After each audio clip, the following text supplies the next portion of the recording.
আমরা আজকে পড়বো অ্যালকিন। আমরা আজকে পড়বো অ্যালকিন। অ্যালকিন মানে কি? অ্যালকিন মানে হচ্ছে, আমরা সিম্পল ভাবে যেটা বুঝি, অ্যালকিন হচ্ছে এক ধরনের হাইড্রোকার্বন যেখানে কার্বন কার্বন দ্বিবন্ধন থাকবে। যেখানে কার্বন কার্বন দ্বিবন্ধন থাকবে। তাহলে এই যে দ্বিবন্ধন যুক্ত যৌগগুলা, তাদেরকে আমরা কার্বন কার্বন দ্বিবন্ধন যুক্ত যৌগ হচ্ছে অ্যালকিন। অ্যালকিনের সাধারণ সংকেতটা আমাদের পরীক্ষার জন্য খুবই খুব ইম্পর্টেন্ট, CnH2n। আমাদের পরীক্ষায় আসে, ভর্তি পরীক্ষা এবং বোর্ড পরীক্ষা, দুইটা পরীক্ষার জন্য খুবই খুবই ইম্পর্টেন্ট অ্যালকিনের সাধারণ সংকেত কি। অ্যালকিনের সাধারণ সংকেত হচ্ছে ভাইয়া CnH2n। এর পরবর্তীতে আমরা একটা লাইন লিখবো, দেখো, অ্যালকিন হচ্ছে জৈব যৌগের দ্বিবন্ধন যুক্ত কার্যকরী মূলক ভিত্তিক প্রথম সমগোত্রীয় শ্রেণী।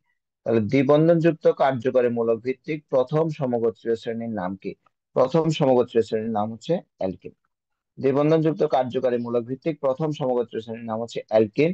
দ্বিবন্ধনযুক্ত কার্যকারী মূলক ভিত্তিক দ্বিতীয় যে সমগোত্রীয় শ্রেণী সেটা হচ্ছে কার্বনিল যৌগ।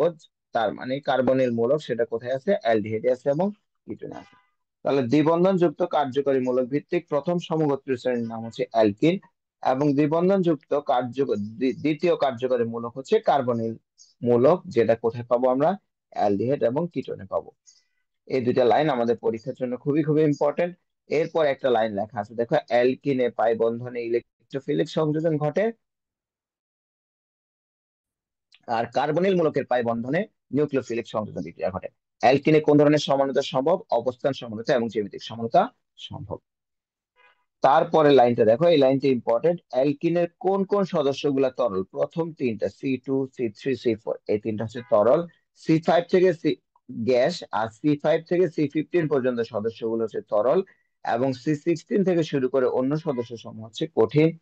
অ্যালকিন কি কাজে ব্যবহৃত হয়? কিছু পলিমার তৈরিতে ব্যবহৃত হয়। যে পলিমার গুলার নাম কিভাবে তৈরি হয় এবং ব্যবহার গুলো আমরা এই চ্যাপ্টারের লাস্টের দিকে পড়বো। এখন আমরা চলে আসি অ্যালকিনের প্রস্তুতি। অ্যালকিনের প্রস্তুতির অনেকগুলো বিক্রিয়া আছে। আমরা এই বিক্রিয়াগুলো আমাদের বোর্ড পরীক্ষার জন্য ইম্পর্টেন্ট, পাশাপাশি আমাদের অ্যাডমিশন টেস্ট, সেটা মেডিকেল ভর্তি পরীক্ষা হোক, ভার্সিটি ভর্তি পরীক্ষা হোক, সব ভর্তি পরীক্ষার জন্য ইম্পর্টেন্ট। আমাদের মেডিকেল ভর্তি পরীক্ষা এখান থেকে কিভাবে কোশ্চেন আসে? সবচেয়ে বেশি যে কোশ্চেনটা আসতে পারে বা আসার চান্স বেশি, অ্যালকিনের প্রস্তুতির বিক্রিয়া নয় কোনটি। তোমরা দেখবে বইতে অ্যালকিনের প্রস্তুতির 4-5টা বা 6টা বিক্রিয়া আছে, এই বিক্রিয়ার নামগুলো তোমাদের পরীক্ষার জন্য বেশি ইম্পর্টেন্ট। তারপরে বিক্রিয়ার ভিতর থেকে পড়বো, বাট সবার আগে আমাদেরকে জানতে হবে অ্যালকেন তৈরি করা হয় কোন বিক্রিয়া দ্বারা, অ্যালকিন তৈরি করা হয় কোন বিক্রিয়া দ্বারা, অ্যালকাইন তৈরি করা হয় কোন বিক্রিয়া দ্বারা। এখন দেখো, অ্যালকিন প্রস্তুতির যে প্রথম বিক্রিয়া, এই বিক্রিয়াটার নাম হচ্ছে অ্যালকোহলের প্রভাবকীয় নির্জন। তার মানে তুমি বুঝতে পারতেছো, অ্যালকোহল থেকে আমরা কি তৈরি করতে পারি? অ্যালকোহল থেকে আমরা অ্যালকেন তৈরি করতে পারি। তাহলে পরীক্ষায় একটা কোশ্চেন আসতে পারে, অ্যালকিন তৈরি করা যায় নিচের কোন যৌগটি থেকে? তাহলে যে যৌগটা অ্যালকোহল, সেই যৌগটা থেকে আমরা কি তৈরি করতে পারবো? অ্যালকিন তৈরি করতে পারবো। প্রভাবকীয় মানে আমরা প্রভাবক ব্যবহার করবো। আর নিরুদন মানে কি ভাইয়া? নিরুদন মানে হচ্ছে পানি শোষণ। তার মানে নিরুদন মানে হচ্ছে পানি শোষণ। তার মানে একটা যৌগ থেকে আমরা কি বের করে নিয়ে আসবো? একটা যৌগ থেকে আমরা পানি শোষণ করে নিয়ে আসবো বা পানি অপসারণ করে নিয়ে আসবো। একটা যৌগ থেকে পানি অপসারণ করে নিয়ে আসবো। একটা যৌগ থেকে কাকে বের করে নিয়ে আসবো? পানিকে বের করে নিয়ে আসবো। যেমন ধরো, আমরা যদি দেখি ইথানল, CH3CH2OH, এটা কি ভাই? হ্যাঁ, এটা হচ্ছে ইথানল। এটার সাথে আমরা একটা নিরোধকের বিক্রিয়া ঘটাবো। এটা হচ্ছে ইথানল, তার মানে এটা কি? এটা হচ্ছে একটা অ্যালকোহল। এটা এটা হচ্ছে ইথানল, তার মানে এটা হচ্ছে একটা অ্যালকোহল। এটার সাথে আমরা একটা প্রভাবক মিশাবো, যে প্রভাবকটা নিরোধক হিসেবে কাজ করে। এই ক্ষেত্রে নিরোধন কাজে আমরা কাকে কাকে ব্যবহার করতে পারি? আমরা ব্যবহার করতে পারি সালফিউরিক অ্যাসিডকে, H2SO4 কে। আমরা ব্যবহার করতে পারি ফসফরিক অ্যাসিডকে, H3PO4 কে। আমরা ব্যবহার করতে পারি অ্যালুমিনাকে, Al2O3 কে। এদের যে কাউকে আমরা ব্যবহার করতে পারি। তাহলে এখন দেখো, প্রভাবকীয় নিরোধন, নিরোধন মানে পানি অপসারণ। ভাইয়া পানি মানে কি? পানি মানে হচ্ছে H2O, তার মানে H আর OH। তার মানে একটা যৌগ থেকে যদি আমি হাইড্রোজেন বের করে আনতে পারি আর OH কে বের করে আনতে পারি, তাহলে সেখান থেকে কি বের হয়ে যাবে? পানি বের হয়ে যাবে। তাহলে ইথানলের সাথে যদি আমি সালফিউরিক অ্যাসিডের বিক্রিয়া করাই, তাহলে সালফিউরিক অ্যাসিডটা হচ্ছে একটা প্রভাবক, যেটা নিরোধক হিসাবে কাজ করবে, পানিকে অপসারণ করবে। তাহলে এইখানে দেখো, এই কার্বনের সাথে যে OH আছে, এই OH টাকে সে অপসারণ করবে। এই কার্বন থেকে সে কাকে সরাবে? OH টাকে সরাবে। এই কার্বন থেকে সে কাকে সরাবে? OH টাকে সরাবে। আর অপর যে কার্বন, এর পাশের যে কার্বন, পাশের কার্বন থেকে সে কাকে অপসারণ করবে? পাশের কার্বন থেকে সে হাইড্রোজেন থেকে অপসারণ করবে। তাহলে ব্যাপারটা কেমন দাঁড়াবে? এখান থেকে চলে যাবে OH, আর এটা তো এই কার্বনের সাথে রয়েছে, তাই না? এই কার্বন থেকে যাবে ভাই হাইড্রোজেন। তাহলে এই কার্বন থেকে হাইড্রোজেন গেলে কি হবে? CH2। আর পরের কার্বন থেকে OH চলে গেলে হবে CH2। তাহলে মাঝখানে কেমন বন্ড হবে? ডাবল বন্ড হবে। আর সাথে কি উৎপন্ন হয়েছে? সাথে পানি উৎপন্ন হয়েছে। সাথে কি উৎপন্ন হয়েছে? সাথে পানি উৎপন্ন হয়েছে। তাহলে ইথানলের ইথানলের সাথে সালফিউরিক অ্যাসিডের বিক্রিয়া কি তৈরি হবে? ইথানলের সাথে সালফিউরিক অ্যাসিডের বিক্রিয়ায় ইথিন তৈরি হবে। একইভাবে প্রোপানলের সাথে যদি আমরা সালফিউরিক অ্যাসিডের বিক্রিয়া করি তাহলে কি তৈরি হবে? ধরো propanol, CH3, CH2, CH2, OH, এটার সাথে আমি সালফিউরিক অ্যাসিডের বিক্রিয়া করাইলাম, কিংবা আমি অ্যালুমিনার বিক্রিয়া করাইলাম, Al2O3। তাহলে এখান থেকে কি অপসারণ হবে? পানি অপসারণ হবে। তার মানে এই কার্বনটা থেকে OH গেলে পাশের কার্বন থেকে কে যাবে? H বের হয়ে যাবে। এই কার্বন থেকে H বের হয়ে যাবে, এই কার্বনটা থেকে OH বের হয়ে যাবে। তাহলে এইখানে CH3, CH, CH2, আর এইখানে ভাইয়া কি হবে? ডাবল বন্ড হবে, সাথে পানি। তাহলে প্রোপানল থেকে কি পাচ্ছি আমরা? প্রোপানল থেকে আমরা পাচ্ছি প্রোপিন। প্রোপানল থেকে আমরা কাকে পাচ্ছি? প্রোপানল থেকে আমরা পাচ্ছি প্রোপিন। এরপরে বিক্রিয়াতে যদি আমরা চলে আসি, অ্যালকাইল হ্যালাইড থেকে অ্যালকেন প্রস্তুতি। অ্যালকাইল হ্যালাইড থেকে অ্যালকেন প্রস্তুতি। তাহলে দেখো, অ্যালকাইল হ্যালাইড থেকে যে অ্যালকেন প্রস্তুত করি, অ্যালকাইল হ্যালাইড থেকে যে অ্যালকেন প্রস্তুত করি, এটা কোন প্রক্রিয়ার মাধ্যমে করি? অ্যালকাইল হ্যালাইড তো তোমরা বুঝো, একটা অ্যালকেনের সাথে কি আছে? একটা হ্যালোজেন আছে। এইখানে যে প্রক্রিয়ার মাধ্যমে আমরা করি সেই প্রক্রিয়ার নাম হচ্ছে হাইড্রোজেন হ্যালাইড অপসারণ। হাইড্রোজেন হ্যালাইড অপসারণ। হাইড্রোজেন হ্যালাইড অপসারণ। তাহলে অ্যালকাইল হ্যালাইড থেকে অ্যালকেন পাই কিসের মাধ্যমে? হাইড্রোজেন হ্যালাইড অপসারণের মাধ্যমে। তাহলে যদি আমরা অ্যালকাইল হ্যালাইড দেখি, দেখো CH3,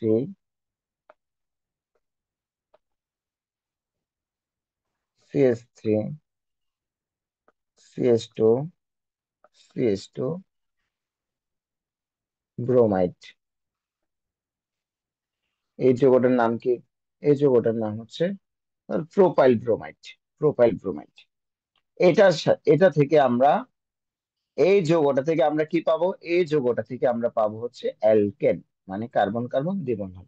তাহলে এই যৌগটা থেকে যদি অ্যালকেন পাইতে হয় তাহলে আমাদেরকে এটার সাথে কাকে মিশিয়ে বিক্রিয়া করতে হবে? এটার সাথে আমাকে অ্যালকোহলে দ্রবীভূত পটাশিয়াম হাইড্রোক্সাইড বা সোডিয়াম হাইড্রোক্সাইড, তার মানে অ্যালকোহলে দ্রবীভূত পটাশিয়াম হাইড্রোক্সাইড বা সোডিয়াম হাইড্রোক্সাইডের মিশ্রণ ঘটাবো। তাহলে অ্যালকোহলিক সোডিয়াম হাইড্রোক্সাইড বা পটাশিয়াম হাইড্রোক্সাইডের যদি মিশ্রণ ঘটাই তাহলে আমরা কি পাবো? তাহলে আমরা অ্যালকেন পাবো। আচ্ছা, তাহলে কাকে অপসারণ করতে হবে ভাইয়া? হাইড্রোজেন হ্যালাইডকে। তার মানে অপসারণ হবে একটা হাইড্রোজেন এবং একটা হ্যালোজেন। তাহলে একটা হাইড্রোজেনকে সরাইতে হবে, একটা হ্যালোজেনকে সরাইতে হবে। দেখো, হ্যালোজেন আছে এই কার্বনটাতে, তাহলে এই কার্বন থেকে আমরা এই হ্যালোজেনটাকে সরাই দিব। হাইড্রোজেন সরাবো তাহলে পাশের কার্বন থেকে, তাহলে এই কার্বন থেকে আবার মাইনাস হবে কে? একটা হাইড্রোজেন। এই কার্বন থেকে মাইনাস হবে কে? হ্যালোজেন। তাহলে তারা মিলে গিয়ে কি তৈরি করবে? তারা মিলে গিয়ে তৈরি করবে, তারা মিলে গিয়ে তারা মিলে গিয়ে বাইরে গিয়ে বিক্রিয়া করবে, ওটা আমরা পরে দেখাচ্ছি। তাহলে আমাদের মেন উদ্দেশ্য কি? অ্যালকেন তৈরি করা। তাহলে আমাদের কি থাকছে? CH3। এখান থেকে তো হাইড্রোজেনটা চলে গেছে, তাহলে এখানে কি হচ্ছে ভাই? CH। আর এখান থেকে ব্রোমিনটা চলে গেছে, তাহলে CH2।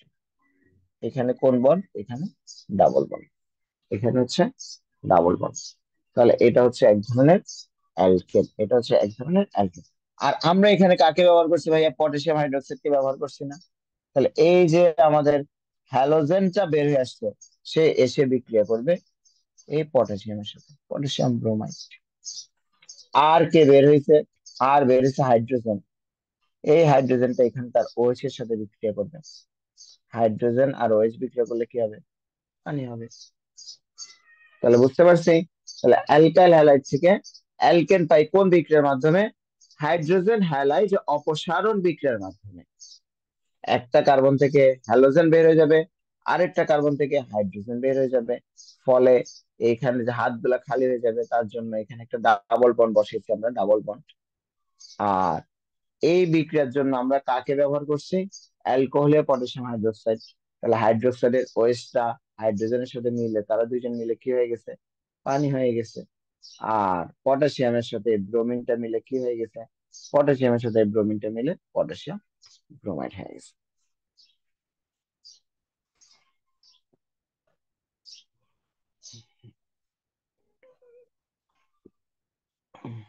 তাহলে এইখানে আমরা দেখলাম অ্যালকাইল হ্যালাইড থেকে অ্যালকেন তৈরির বিক্রিয়া। অ্যালকাইল হ্যালাইড থেকে অ্যালকেন তৈরির আরো বিক্রিয়া আছে, সেই বিক্রিয়াগুলা তোমরা দেখতে পারবা। তাহলে দেখাই তোমাদের আরেকটা বিক্রিয়া। CH3 CH2 CH,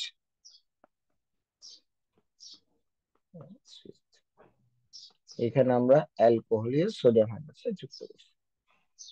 কাকে যুক্ত করছি? অ্যালকোহলীয় সোডিয়াম হাইড্রোক্সাইড যুক্ত করছি। তাহলে এই যে অ্যালকোহলীয় সোডিয়াম হাইড্রোক্সাইড যুক্ত করলাম, তাহলে এইখানে কি হবে? সিম্পল, তুমি তো জানো যে একটা পানি, পানি তো পাবো তাই না, এটা তো আমরা জানি। আর সোডিয়ামের সাথে এই হ্যালোজেনটা যুক্ত হবে, এটাও বুঝে গেছে, সোডিয়াম ব্রোমাইড। এখানে কি হবে? এই কার্বনটা থেকে ব্রোমিন বের হয়ে যাবে, পাশের কার্বন থেকে যাবে হচ্ছে ভাইয়া হাইড্রোজেন। এখন কথা হচ্ছে, পাশে কার্বন তো দুইটা, এইটা থেকে যাবে না এইটা থেকে যাবে। মনে রাখবা, যে কার্বনে হাইড্রোজেন কম তার থেকে হাইড্রোজেন বের হয়ে যাবে। তাহলে CH3 কেন কম, কেন যেটা থেকে কম সেটা থেকে বেরোবে, এই জিনিসটা আমরা পরে আসবো অন্য লেকচারে। CH3 CH CH CH3 double, ঠিক আছে, বিউটিন টু। তাহলে 2 ডিগ্রি বিউটাইল ব্রোমাইড থেকে আমরা কি পাইছি? বিউটিন টু পাইছি। এইখানে আমাদের মেডিকেল ভর্তি পরীক্ষার জন্য যে জিনিসটা বেশি ইম্পর্টেন্ট, অ্যালকেন পাওয়া যায় কার থেকে? অ্যালকাইল হ্যালাইড থেকে পাওয়া যায়, এটা একটা কোশ্চেন। অ্যালকাইল হ্যালাইড থেকে অ্যালকেন পাওয়া যায় কি, কোন প্রক্রিয়ার মাধ্যমে? হাইড্রোজেন হ্যালাইড অপসারণ প্রক্রিয়া। আমাদের বোর্ড পরীক্ষার জন্য এবং ভর্তি পরীক্ষার জন্য সবচেয়ে বেশি ইম্পর্টেন্ট যে বিক্রিয়াটা, সবচেয়ে বেশি ইম্পর্টেন্ট যে বিক্রিয়াটা, সেটা হচ্ছে ভাই অ্যালকাইন থেকে অ্যালকিন প্রস্তুতি। এটা আমাদের বোর্ড পরীক্ষার রিটেনের জন্য ইম্পর্টেন্ট, খুবই খুব ইম্পর্টেন্ট, খুবই খুব ইম্পর্টেন্ট, খুবই খুব ইম্পর্টেন্ট। অ্যালকাইন মানে কার্বন কার্বন ত্রিবন্ধন, আর অ্যালকিন মানে কার্বন কার্বন দ্বিবন্ধন। আমরা কার্বন কার্বন ত্রিবন্ধন থেকে কার্বন কার্বন দ্বিবন্ধন যুক্ত যৌগটাকে তৈরি করব। আসো কি কি হবে। তাহলে আমরা যদি একটা বিক্রিয়া দেখি, দেখো প্রোপাইন বা প্রোপাইন 1,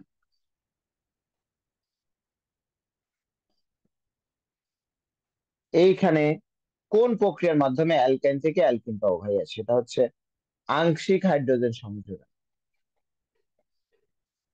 আংশিক হাইড্রোজেন সংযোজন,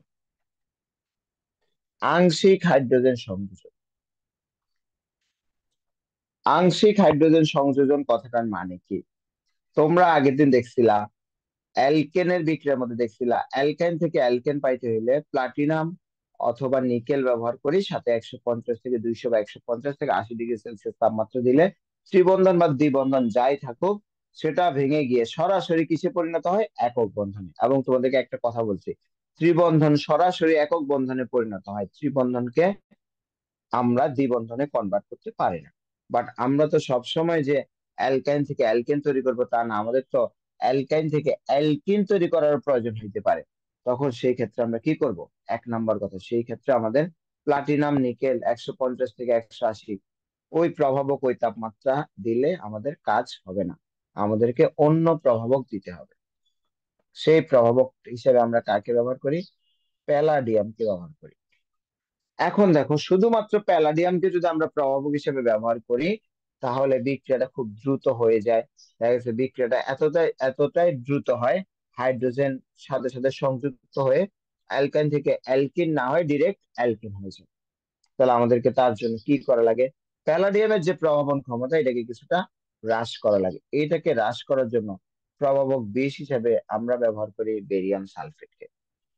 তাহলে অ্যালকাইন থেকে অ্যালকিন তৈরি করা হয় কোন প্রক্রিয়ার মাধ্যমে? আংশিক হাইড্রোজেন সংযোজন। কেন আংশিক বলতেছি? কারণ পুরাপুরি ভাবে যদি হাইড্রোজেন সংযুক্ত হইতো, এটা ডিরেক্ট অ্যালকেনে কনভার্ট হয়ে যেত। প্রভাবক হিসেবে কাকে ব্যবহার করা হয়? প্যালাডিয়ামকে ব্যবহার করা হয়। আর প্রভাবক বিষ বেরিয়াম সালফেট। প্রভাবক বিষটা কি কাজ করে? প্রভাবকের প্রভাবন ক্ষমতাটাকে কিছুটা হ্রাস করে, অর্থাৎ প্যালাডিয়ামের প্রভাবন ক্ষমতাটাকে কিছুটা হ্রাস করে, যাতে সরাসরি অ্যালকেন তৈরি না হয়ে অ্যালকিন তৈরি হয়। তাহলে কি হবে? CH3, সি, যেহেতু হাইড্রোজেন সংযোজন, তাহলে এখানে একটা হাইড্রোজেন সংযোজন হবে, আর এখানে হাইড্রোজেন সংযোজন হবে, তাহলে এখানে ডাবল বন্ড, এখানে ডাবল বন্ড। তাহলে এটা হচ্ছে আমাদের অ্যালকেন থেকে অ্যালকেন তৈরির বিক্রিয়া, এবং এই বিক্রিয়ার তাপমাত্রা লাগে 25°C। এটা আমাদের পরীক্ষার জন্য ইম্পর্টেন্ট। তাহলে এই বিক্রিয়াটা আমাদেরকে খুব ভালো করে পারতে হবে। এই বিক্রিয়াটাতে আমাদের কোনো গ্যাপ রাখা যাবে না। খুবই খুবই খুবই খুবই ইম্পর্টেন্ট, খুবই খুবই খুবই খুবই ইম্পর্টেন্ট।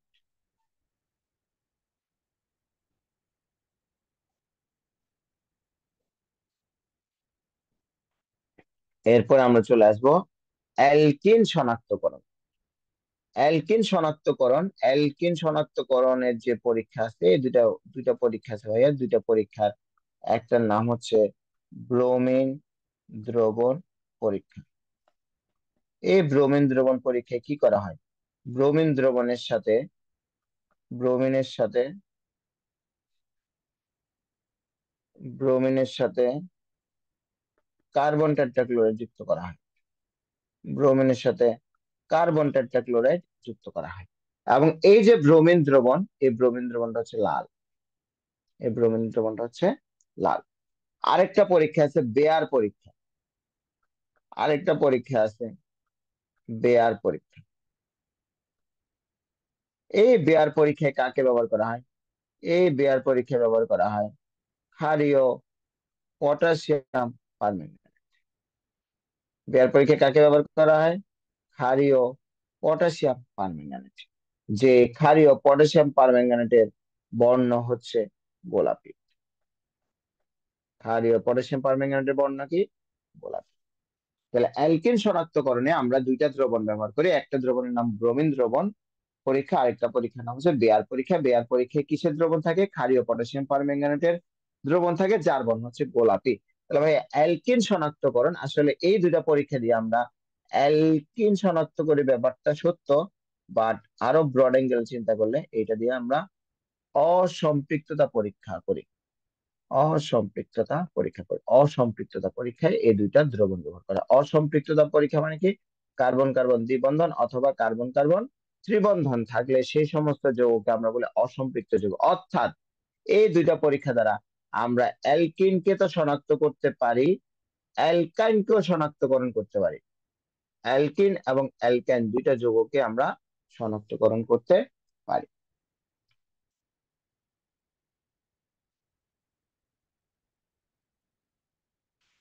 তাহলে ব্যাপারটা দেখি আমরা ব্রোমিন দ্রবণ সহ আমরা পরীক্ষা করব। তাহলে দেখো, ধরো ইথিন CH2 এটা এটা অ্যালকিন কিনা বোঝার জন্য আমরা এটার সাথে ব্রোমিন দ্রবণ যোগ করলাম। তাহলে ব্রোমিনটা কি ভাই? একটা হ্যালোজেন। এই ব্রোমিন দ্রবণটার কালার কি? লাল। মনে রাখবা, যদি লাল কালার দূর হয়, ব্রোমিন দ্রবণ পরীক্ষায় যদি লাল কালার দূর হয়, তার মানে এটা অ্যালকিন শনাক্ত, অ্যালকিন শিওর, অ্যালকিন বা অ্যালকেন, মানে এখানে অসম্পৃক্ততা আছে। তাহলে এইখানে ভাইয়া আমরা একটু আগে শুরুতেই পড়ছি অ্যালকিনে ইলেকট্রোফিলিক সংযোজন বিক্রিয়া ঘটে, তাহলে এখানে সংযোজন বিক্রিয়া ঘটবে। তাহলে এইখানে কি হবে? এই যে দ্বিবন্ধন আছে, দ্বিবন্ধনটা ভেঙে যাবে। দ্বিবন্ধনটা ভেঙে যাবে। দ্বিবন্ধনটা ভেঙে গেলে কার্বনের দুইটা হাত খালি হয়ে যাবে। দুইটা হাতে ভাইয়া দুইটা ব্রোমিন বসবে। দুইটা হাতে দুইটা ব্রোমিন বসবে। তাহলে এটার নাম কি হবে? 1,2 ডাইব্রোমো ইথেন। একে একটা দুই একটা, 1,2 ডাইব্রোমো ইথেন, 1,2 ডাইব্রোমো ইথেন। তাহলে যখনই এইখানে হ্যালোজেনটা গিয়ে পাই বন্ধনটাকে ভেঙে দুইটা কার্বনের সাথে যুক্ত হইলো, তখনই এই হ্যালোজেন অর্থাৎ ব্রোমিনের লাল বর্ণ দূরীভূত হয়ে গেছে। ব্রোমিনের লাল বর্ণ দূরীভূত। ব্রোমিনের ব্রোমিনের লাল বর্ণ দূরীভূত। এই যে ব্রোমিনের লাল বর্ণ দূরীভূত, ব্রোমিনের লাল বর্ণ দূরীভূত হইলে সেটা কি নির্দেশ করে? এখানে একটা অ্যালকিন আছে, অ্যালকিন উপস্থিত, অর্থাৎ অসম্পৃক্ত, এই যৌগটি অসম্পৃক্ত। তাহলে যদি ব্রোমিনের লাল বর্ণ দূরীভূত হয় তাহলে অ্যালকিন উপস্থিত বা অ্যালকেন উপস্থিত, অর্থাৎ এই যৌগটা একটা অসম্পৃক্ত যৌগ।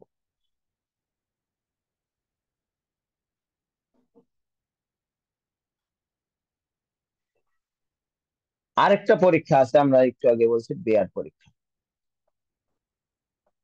আরেকটা পরীক্ষা আছে বেয়ার পরীক্ষা। এখানে কাকে ব্যবহার করি? ক্ষারীয় পটাশিয়াম পারম্যাঙ্গানেট, KMnO4। ক্ষারীয় তার মানে তার সাথে কি আছে?